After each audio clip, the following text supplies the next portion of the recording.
सहितं नमामि भवं भवानी सहितं नमामि।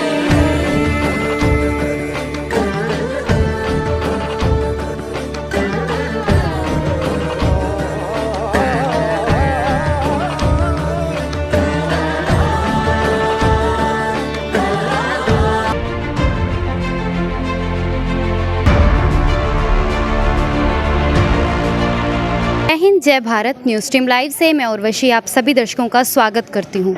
आज हम पहुंचे हैं डवाली से करीबन 20 किलोमीटर दूर रामगढ़ में। सावन के इस पावन माह में आज हम स्वयंभू शिव शंकर पिपलेश्वर महादेव जी के दर्शन करवाने के लिए आज हम रामगढ़ पहुंचे हैं। आपको मैं बताना चाहूँगी कि करीबन 70 साल पहले राजस्थान के नागौर के रहने वाले कृष्णनाथ संत यहाँ पर पहुँचे थे और उसके बाद उन्हें यहाँ पर जो है पीपल के बीच में शिवलिंग के दर्शन हुए और उसी के बाद जो है इस मंदिर का नाम जो है पिपलेश्वर महादेव के नाम से सभी तरफ विख्यात हुआ। दूर दूर से जो भक्तजन हैं यहाँ पर महादेव के दर्शन करने के लिए पहुँचते हैं और सावन में जो भक्तों का तांता है वो यहाँ पर भीड़ जो है वो कम होने का नाम नहीं लेती, क्योंकि महादेव देवों के देव महादेव हैं और सावन माह में विशेष तौर पर उनकी पूजा की जाती है। तो चलिए आपको हम उस प्राचीन शिवलिंग के दर्शन करवाते हैं।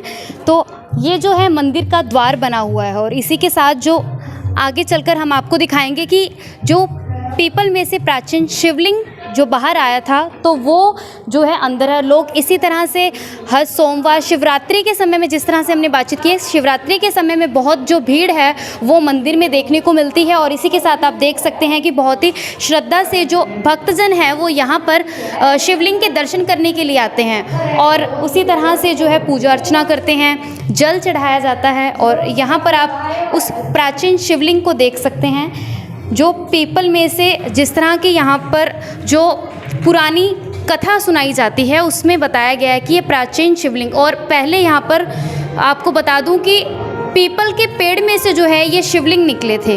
एक कनारी के ऊपर पीपल था, उस पीपल में यह देवली माता मते ही निकली हुई है। इसकी पूजा करते करते लोगों को फायदा होने, खाद है, फुंसी है, गुमड़िया है, जैसे फिर ये इसकी पूजा होने लगी। फिर ये हमारे नाथ जी ने यहाँ मंदिर बनवा लिया। तो बात तो भाई ग्रामीण गाँव थी। अच्छा, अब बात मेरे ख्याल 50 साल तो कम को नहीं है नी, 50 सालों पहला मंदिर की पूजा ही दियोड़ी बजाई हुआ है। और हमारा आपके काल पर सुपोता गए, खा जी दवाई ले लिया, फिर बंद करता है, दोबारा हो जाए 5 फेरी लगा के बिल्कुल ठीक है। शिवरात्रि में बहुत भीड़ होती है जी यहाँ, कम से कम 10,000 आदमी इकट्ठे होते हैं। थाम कद से मंदिर आओ हैं जी, थे कद से आओ मंदिर मानता कम से कम 50 साल हो गया। 50 साल से लगातार पहला में बने रहे जी। कितनी श्रद्धा मंदिर के प्रति भी, जो मांगे हो वो मिले हो? हाँ जी। हम आपका सुनीता चांदोरा फ्रॉम चुट्टी खेड़ा से हूँ जी। तो आपकी आस्था मंदिर से कब से जुड़ी हुई है? कब से आप मंदिर आ रहे हैं? मैं तो बिल्कुल छोटी सी, तब मेरे को पता ही नहीं था कि किस चीज़ का मंदिर है और यहाँ पे कृष्णनाथ बाबा जी रहते हैं। मेरे को तो पता ही नहीं था कि यहाँ पे बाबा जी रहते हैं। तो मैं अपने पापा के साथ बिल्कुल छोटी सी थी कि उंगली पकड़ के आती थी। पता ही नहीं था कि मंदिर क्या चीज़ होती है। मतलब अब समझ आई है 2 साल से मेरे को कि बहुत अच्छा मंदिर है, बहुत अच्छे हैं बाबा जी। तो जैसे यहाँ पे कहते हैं कि हर मन्नत पूरी होती है, तो आपकी भी मन्नत पूरी हुई? बिल्कुल हुई है, क्योंकि मेरी 3 साल के लिए स्टडी छूट गई थी और मैं जैसे ही पापा के साथ आई दूसरे दिन ही मेरा एडमिशन हो गया था। तो साथ के साथ ही जो है चमत्कार भी आपको देखने को मिले? हाँ, बिल्कुल मिलते हैं यहाँ, सिर्फ मेरे को नहीं सभी को मिलता है। अरे मंदिर मैं तो मंदिर देखियो सदांगी 42 साल हो गया बनाती नहीं। अच्छा, 42 साल में नू कवे उरे भी कोई मन्नत मांगो तो पूरी होवे पूरी होवे नीचे रखो नेचो रखो नेचे पर सारी बात है जी। चुट्टा लगी तो बस बरीज गई 2 घंटों चढ़ाया 100 मनगो है नी जी। है कि पीपल का पेड़ यहाँ पर था, उसमें से जो ये प्राचीन शिवलिंग निकला, तो उसके बारे में हमें बताएं। हाँ मैम, ये वो पीछे जो दिखाई दे रहा है आपको, जहाँ शिव भगवान की मूर्ति लगी हुई है, यहाँ पहले पीपल का पेड़ था, उसके नीचे ये शिवलिंग था। तो जैसे ये पीपल का पेड़ पुराना होने से गिर गया तो उसको हमारे बाबा जी श्री कृष्णनाथ जी ने पेड़ को उठा के तो वहाँ काम में ले लिए भंडारे के। और यहाँ शिवलिंग की पीछे जो मूर्ति लगी हुई है भगवान शिव की, यहाँ मूर्ति स्थापित की और इसको दोबारा बनवा दिया गया जी। हाँ जी। तो क्या कारण था कि जो पेड़ है इतना प्राचीन समय से था, लेकिन वो उसके गिरने का क्या कारण था? उसका जैसे पेड़ बहुत पुराना था कि मेरा तो तब जन्म ही नहीं होगा कि 100 साल पुराना पेड़ था, तो नीचे से खराब होने से वो जैसे तेज आंधी तूफान से गिर गया, तो वो दोबारा पेड़ तो वहाँ हो नहीं सकता, तो उसका नक्शा जैसे पीछे बना के तो वहाँ भगवान शिव की मूर्ति लगा दी गई। और ये बहुत पुराना है, जैसे बताने में आ रहा है कि किसी को ये पता नहीं था कि पहले ये शिवलिंग है। तो जैसे जमींदार अपने खेत में काम करने के लिए जो औजार है उनको तिखा करते थे इन पे, शिवलिंग के ऊपर औजार जो है वो तिखा करते थे, किसी को पता नहीं था।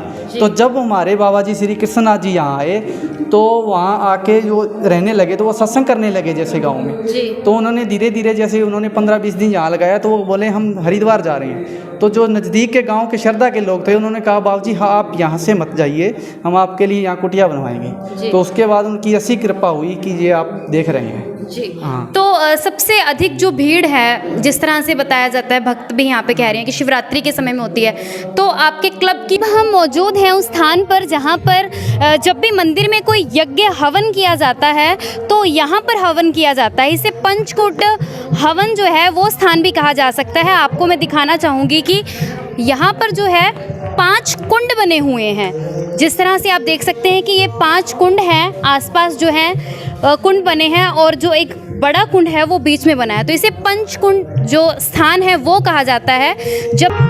तो इस वक्त हम जिस स्थान पर मौजूद हैं उसे शिव शक्ति सरोवर के नाम से जाना जाता है। इसका कारण ये है कि शिवलिंग पर जो जल चढ़ाया जाता है वो सीधा इसी सरोवर में आकर जो है एकत्रित होता है। इसी के साथ आपको बता दूं कि वर्षा का जो जल है वो भी यहीं पर आकर एकत्रित होता है। काफ़ी पवित्र जो है इस तालाब के जल को माना गया है। इस शिव शक्ति सरोवर के पास हमें एक और श्रद्धालु मिले हैं, चलिए जान लेते हैं। क्या नाम है आपका? मेरा नाम प्रमोद कुमार है जी। तो मंदिर कब से आ रहे हैं आप? मैं जन्म से ही आ रहा हूँ। अच्छा, जन्म से शुरुआत से आप मंदिर आ रहे हैं? हमारे पूर्वज भी आते थे और स्टार्टिंग मेरे दादाजी ने की थी यहाँ पे आने की। जो हमारे पहले कृष्णनाथ जी थे यहाँ पे, जो अब दिन वो शरीर छोड़ चुके हैं, तब से मेरे दादाजी आते थे यहाँ पे उनका खाना वगैरह लेके। उनके बाद में मेरे पापा, मेरे चाचा, मेरे ताऊ जी सभी आते हैं यहाँ पे। और जब से कृष्णनाथ जी आए हैं तब से हम मंदिर पे आ रहे हैं जी। तो हमें सरोवर के और जो है विस्तार पूर्वक जानकारी दीजिए कि क्या मान्यता है इसकी? सरोवर की जी बहुत बड़ी मान्यता है। हमारे यहाँ नज़दीक आसपास में कम से कम 10-15 गाँव में पानी पीने के लिए लेके जाते थे। यहाँ पे एक यहाँ पे कुआं भी था पहले, उस कुएं का पानी भी लेके जाते थे। और गांव की निकासी का पानी इसी सरोवर में आता है। तो काफ़ी बड़ा और गहरा सरोवर है ये। तो सरोवर से में अभी तो मेन खेती के यूज़ में काम करते हैं, बाकी श्रद्धालु सरोवर का पानी अपने घर लेके जाते हैं, जो काफ़ी पवित्र माना जाता है। शिवलिंग पे जो जल चढ़ाया जाता है वो भी इसी सरोवर में आके निकासित होता है। तो अच्छा लगता है जी, बहुत अच्छा लगता है। हाँ जी।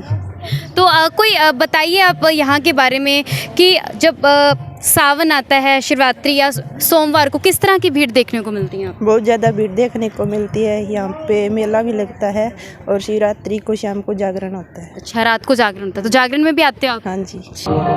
तो 70 साल पहले यहाँ पर पहुँचे कृष्णनाथ जी की जो समाधि स्थल है वो यहीं पर है। कहा जाता है कि सबसे पहले संत वही थे जिन्हें यहाँ पर जो है पीपल के बीच जो है शिवलिंग जो दिखाई दिया था, तो उनका समाधि स्थल जो है वो यहाँ पर बनाया गया है। को वो स्थान दिखाना चाहती हूँ। मान्यता ये है कि यदि किसी को स्किन से रिलेटेड या फिर दांत खाद खुजली और या फिर कोई मस वगैरह या कोई भी समस्या जो है फोड़े फुंसी को लेकर, तो वो यहाँ पर आकर मन्नत मांगते हैं और यदि उनकी मन्नत पूरी हो जाती है तो ये मान्यता है कि यहाँ पर जो है नमक चढ़ाया जाता है। पिपलेश्वर महादेव मंदिर के साथ ही एक और मंदिर है, आप देख सकते हैं कि जहाँ पर बाहर जो है बहुत ही खूबसूरत एक प्रतिमा जो है नंदी महाराज की बनाई गई है। दूसरी तरफ आपको दिखा दूँ कि मंदिर के अंदर इस वक्त हम आ चुके हैं और आप देख सकते हैं सावन माह के चलते यहाँ पर जो है भक्तजन जो हैं शिव शंकर के दर्शन करने के लिए यहाँ पर पहुँचते हैं। तो ये मंदिर का जो है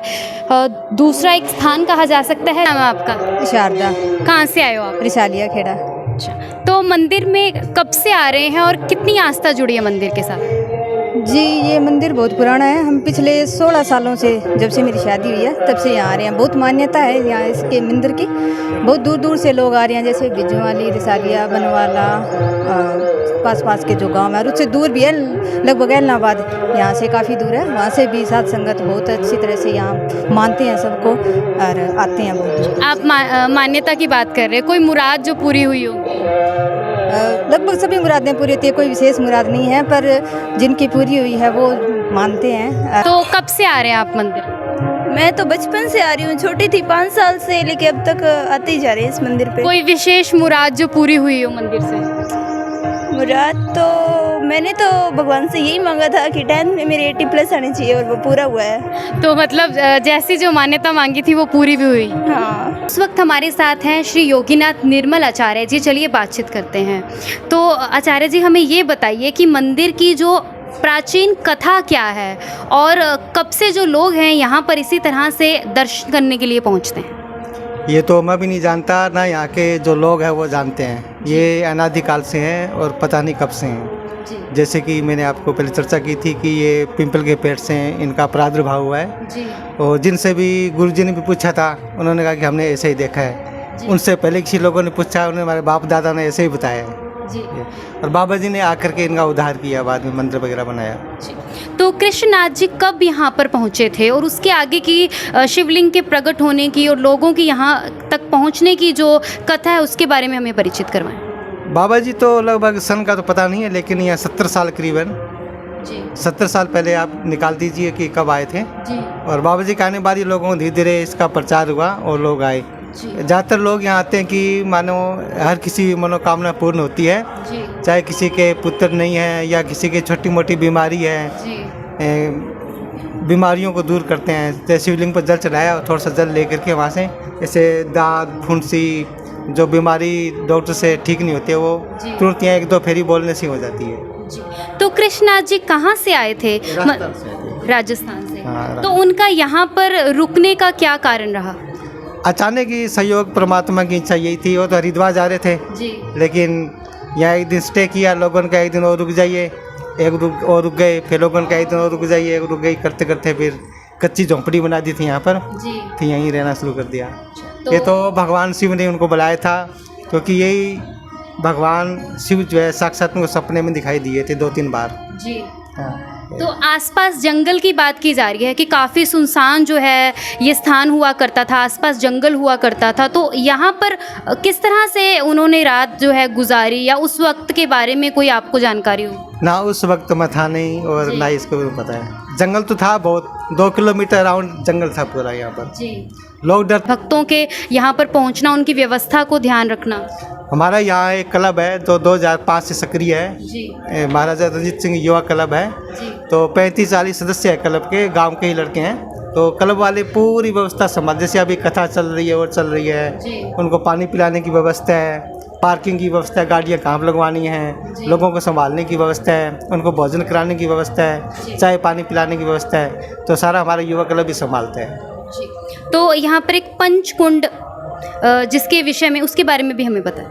हाँ, वो 2-3 साल में यहाँ यज्ञ होता है जी। तो इसलिए बाबा जी ने स्थायी रूप में इसको अपना, जब भी हम यज्ञ करें तो यहाँ आराम से कर सकते हैं। और भी कोई यहाँ पर आकर यज्ञ करना चाहे तो ये यज्ञ कर सकते हैं यहाँ करके, क्योंकि शिव मंदिर है, पास में सरोवर है और गौशाला है। तो इतनी सुंदर पवित्र जगह कहाँ मिलेगी? तो यहाँ पर यज्ञ और भी जब मानो कहीं सिरसा से डब्बा वाले से आ करके अपना एकांत में शांत में यज्ञ करना चाहे तो कर सकते हैं। इसके लिए परमानेंट बना दिया गया। जैसे हमने भक्तों से यहाँ से बातचीत की तो उनका कहना है कि यहाँ पर हर जो मान्यता उनके द्वारा मांगी गई है वो हमेशा पूरी हुई है। कोई इस तरह की कोई ऐसी बात जो भक्तों के विषय में आपको मालूम हुई हो, किसी की मन्नत पूरी हुई हो? ऐसे तो बहुत सारे हैं, बहुत सारे। मैं कितना बताऊँ, किसी के मेरा बेटा नहीं था, मेरा बेटा हो गया, कोई कहता है कि मेरे ये मुख्य बीमारी थी ये ठीक हो गई। करवाते हैं? हाँ, योग तो मैं लगभग 20 साल से करवा रहा हूँ। पहले ऋषिकेश में हमारे सेंटर्स हैं, ओम शांति ओम योगा सेंटर, नटराज योग सेंटर, नमो योगा सेंटर। तो यहाँ भी हमने ये बाबा जी के नाम से इनकी यादगार में एक यूनिवर्सिटी खोलने का प्लान बना रहे हैं जी। और लोगों से बात भी हुई है। तो जब से हम यहाँ आए हैं तब से रोज़ाना कंटिन्यू योग की क्लास शुरू है। सुबह और शाम योग क्लास कराया जाता है, लड़के लड़कियां उसमें चढ़ कर भाग ले रहे हैं। बाकी आसपास के गांव में हमने काफ़ी गांव में कैंप योग शिविर लगाए हैं, ताकि आज की नई पीढ़ी जो नशे पत्ते में जा रही है वो नशे से बाहर आए और योग करें और निरोग रहे। जी बाबा जी, जैसे आजकल जो है जो ज़िंदगी है वो एक तरफ से क्या है, व्यस्त बहुत हो चुकी है, तो योग का क्या महत्व है जीवन में हर किसी के, क्योंकि आजकल जो अलग अलग तरह की बीमारियां जो हैं वो उत्पन्न हो रही हैं, जिनका अब जो है मेडिसिन जो है ज़्यादातर लोग उसी पर ही जीवित रह रहे हैं, जैसे कहा जा सकता है। योग एक ऐसी चीज़ है कि पहले भी और अब वर्तमान में भी बाद में भी जी, जो बीमारी किसी से ठीक नहीं होगी वो योग से ठीक होती है। और हमारा एक स्टूडेंट था अमेरिका में, तो अभी कोरोना के दौरान उनको हॉस्पिटल में ले जाया गया। सॉरी। तो उन्होंने कहा कि मुझे मेडिसिन कुछ नहीं लेनी है, मैं ऋषिकेश से टीचर ट्रेनिंग कोर्स करके आई हूँ, मैं अपनी वही अभ्यास करूँगी।